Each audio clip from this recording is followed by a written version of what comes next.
Mamma mia, what a shame to have all these naked boys and girls in front of us. Can you imagine?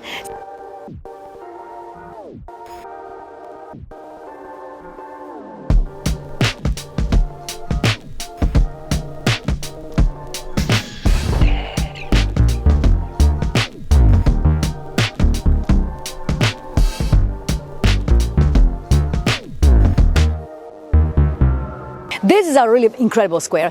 Apart from the building, those are the balconies, is another neoclassical architecture from mid of the 1700s. These were other princes called the Bonocore. Now it's a museum. They use this for exhibitions, and it was fixed up, you can see it. Then comes the sisters. We're gonna go now there, in there. This is the famous Santa Caterina of Alexandria church, with all the view on top. They open the roof, people go, can take pictures from up above. Beautiful. We're going to see this now, all right? And you can imagine those sisters were Dominicans, almost at 380 sisters lived in that place. Can you see there? Those windows in the corner in the shape of the half moon and the big screens, well, these were the sisters. Then they found all these naked men and women in front of them, okay? Then comes, now I'll show you. This is the town hall with Saint Rosalia. Here she is, Rosalia, always with the roses on her head, and while she's holding a lily. Rosalia is the patron saint nowadays, I'll tell you more. That's the town hall with the eagle of Palermo. Yeah, just like in the States. Think of the American dollar. Is the bird referring to strength, power, authority, royalty. Even the roof, if you look, is all adorned with big marble eagles. Can you see them? With a crown on their head. Then the Sicilian flags, Italian flags, etc. And a big palace from the late 1400s. That's the Church of St. Joseph. You see how many monuments in the same square? Giuseppe means 1681. These are very, very famous priests in this country called the Theatini. Theatines is a very special Italian order, very educated priests, like the Jesuits. You know, the Pope is Jesuit, Francesco, right? Jesuits and Theatines were almost in competitions for the education of the people like you and me in the past. And so still today, they're very educated priests. They live in the back of this church. And the Jesuits live about 3 blocks from the Theatini church. So they are still in competition somehow. See, they still have schools, you know, big libraries. Some very common in this country. Then comes the scandal. Then comes the shame. No, look, please, where we are. That's something. Just a few more words and we take you to Caterina, because there is a long line, a few minutes, so we need to be the first group by the door. We're going now. But this is spectacular. It's a very long story. Let me tell you the best. The best is that this fountain, called of shame, was not planned for Palermo. No. The idea was to put all these naked gods and goddesses of the Greek-Roman mythology in a wonderful private garden that was owned by the Medici in Florence. Do you know Florence? Florence and the Medicis, or Medici, you can imagine. They live like kings, you know, in Florence. Eleonora and her husband, it was the Cosimo de' Medici. They lived in Florence. They had a wonderful private park. You can imagine the dimensions of the Medici park in Florence, just like the Pope in the Vatican City, you know? So a huge property. So one day, Eleonora de' Medici called this artist, born in the year of Florence, almost unknown artist. His name is Francesco Camilliani. You never heard of him, I know, even myself, you know, in the beginning. Francis Camilliani, he was a good student of Michelangelo. He met Michelangelo when he was still alive, okay? So they were in the same workshop between Rome and Florence. Look what they did. The Signora Eleonora de' Medici commissioned this enormous, really huge number of statues to Francis Camilliani. So he started sculpting all this in Florence, okay? Meanwhile, she died and her husband died in the, almost the same period. The artist said, oh, I'm in troubles now. Who's going to pay me now? They're all dead in the family because they died. And he was lucky because Eleonora de' Medici brother-in-law was our viceroy. He lived here. He said, don't worry, I'll buy it, ship it. So they sent all this, can you imagine, in 43 boxes from Tuscany to Palermo, all right? The viceroy confiscated all the houses that were owned by those sisters with no refund. How happy these sisters were, you can imagine. No money in their pocket, but just a confiscation. And suddenly, they opened the windows, look what they are. They were there. You know, the last died in 2004. Mamma mia, what a scandal. They started yelling, screaming, shouting from those windows. Mamma mia, what a shame to have all these naked boys and girls in front of us. Can you imagine? So it was a real scandal. They were not psychologically prepared. They opened the doors and the window every day and found all these nude boys and girls in front of them. I don't know if they were so unhappy. That's my personal opinion. No, I'm not sure, but anyway, there is something missing. He's laughing. Guess what? It was not a chisel in those days. Guess what happened here? This was my grandmother's version, you know. Sisters, they opened the windows every day, right? The statues were here, all right? Mamma mia, every day this view, see? All naked boys. Well, in the dead of night, according to the tradition, with a big hammer in their hands, the sisters, the Mother Superiora, the superior, you know, she came down with a hammer, and guess what happened? Yeah. That's it. There is a small piece missing in all male bodies, in all the men. If you look carefully, they look intact. They're not. There is a small piece missing. That piece missing was the revenge. Because these sisters took their revenge, so they just hammered off, you see? With a big hammer, they just broke. And they didn't throw this in the garbage, no. They brought this with them upstairs. They put a small piece under the pillow, and they dreamt for years.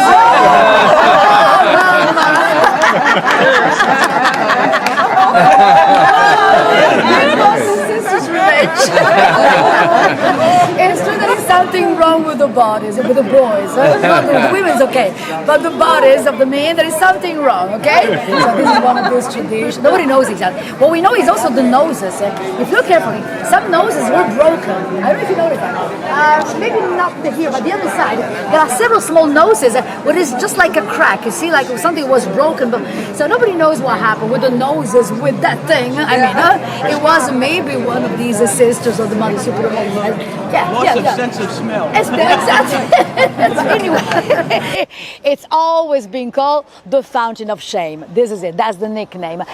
Even though we are on the Pretoria Square, the name Pretoria in Latin means the mayor. All right, so that's the name given to the local administrator of the city. And if you come with me, can you see? I know that you like wine. You do. That's my favorite god, Bacchus. Can you see him with the grapes in his hands? That's Bacchus. If you come with me, and then we can take a picture from the other side. There is another young man. Very nice, huh? Very nice body. Very nice body. This is Hercules. If you come this way, you can see a young man is going like this. That's Hercules. Hercules here, with a very funny scarf on his shoulders. That's the Lion of Nemea, one of these 12 laborers, you know, these monsters killed by him, the so-called the Lion of Nemea. Then comes the one with the dogs and the violin. Can you see the one standing on top? That's Orpheus. There are so many. And one lady with no head. Come. There, look at this. The only one without her head is Diana. See? The goddess of art. Here she is. They never found the head of her. Never. They never found the head. Never found. It was not in the boxes. It was not in the ship. Nobody knows what happened to the poor, head of Diana there. See there? And if you look at these young men, I like this. Look at this, huh? Yeah. This man, you see, the model was Janka for this man here. I know. Yeah, he was the model for the artist a long time ago. No beer yet, but it doesn't matter. See there? Look at the face. That face reminds me of the Moses sculpted by Michelangelo in Rome. If you go to Rome, don't miss that church by the Colosseum called the Saint Peter of the Chains, dei Vincoli. Inside, wow, there is a huge marble statue of Moses sitting there with the Bible, with the two little horns and they had the divine providence. It's represented by two small horns. No horns here. But that face is exactly the same face as the Moses sculpted in the same years by Michelangelo in Rome. So the poor Francesco Camilliani was a young man. He tried to imitate, that's a replica if you want, the wonderful sculpture made by Michelangelo. So the face is the same, the curls are the same, the nose is about the same shape. You can compare the two heads of Moses, Michelangelo, Rome, and this is an allegory of a river. Palermo was crossed by long rivers in the past. Where are these rivers now? There's no rivers. But all rivers were silted up, were deviated a long time ago, nothing's left.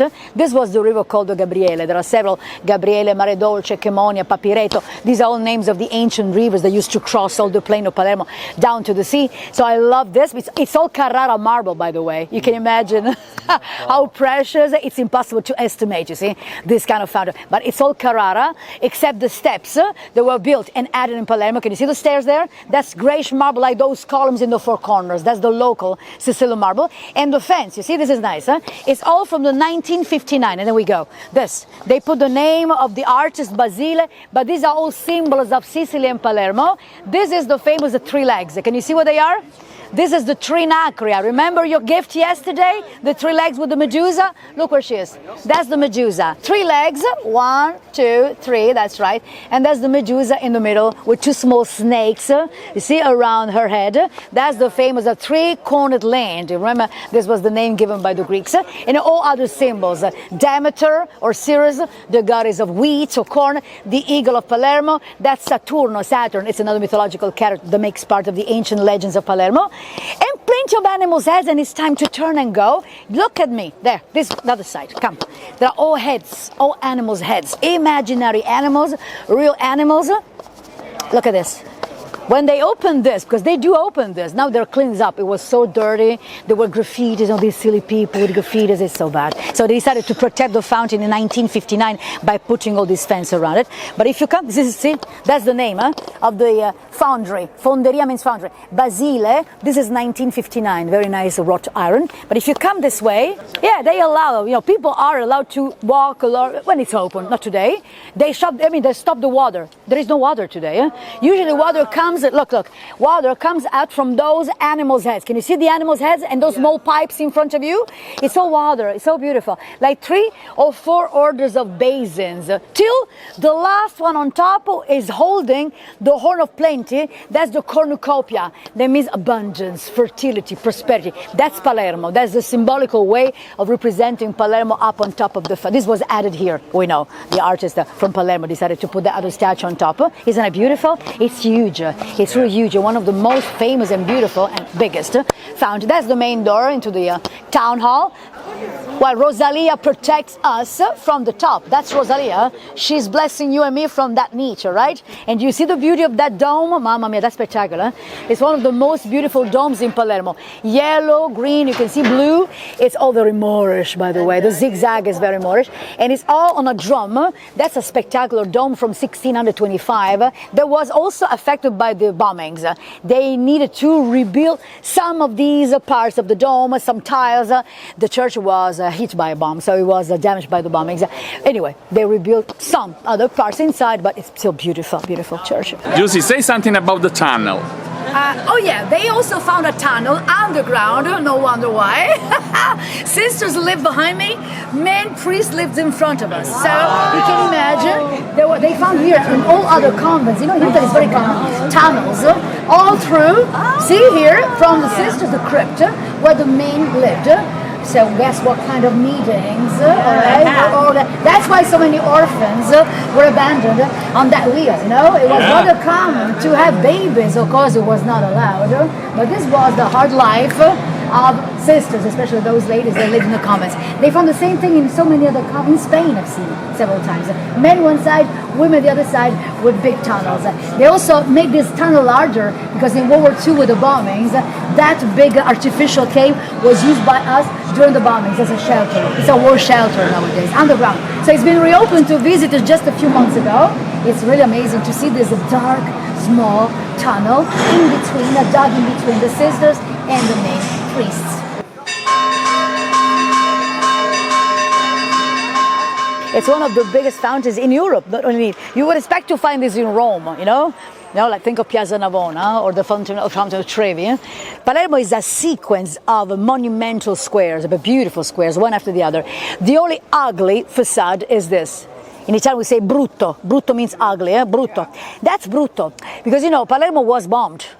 unfortunately for us, they were Germans. You know, Hitler and Mussolini were good friends in 1943 still. So the Americans, the British, the Canadians, you know, before the big landing, they launched several bombs in the old city. That's it. So these are the results, and there are several, you know, of these old buildings that were hit by the bombings, and this is it.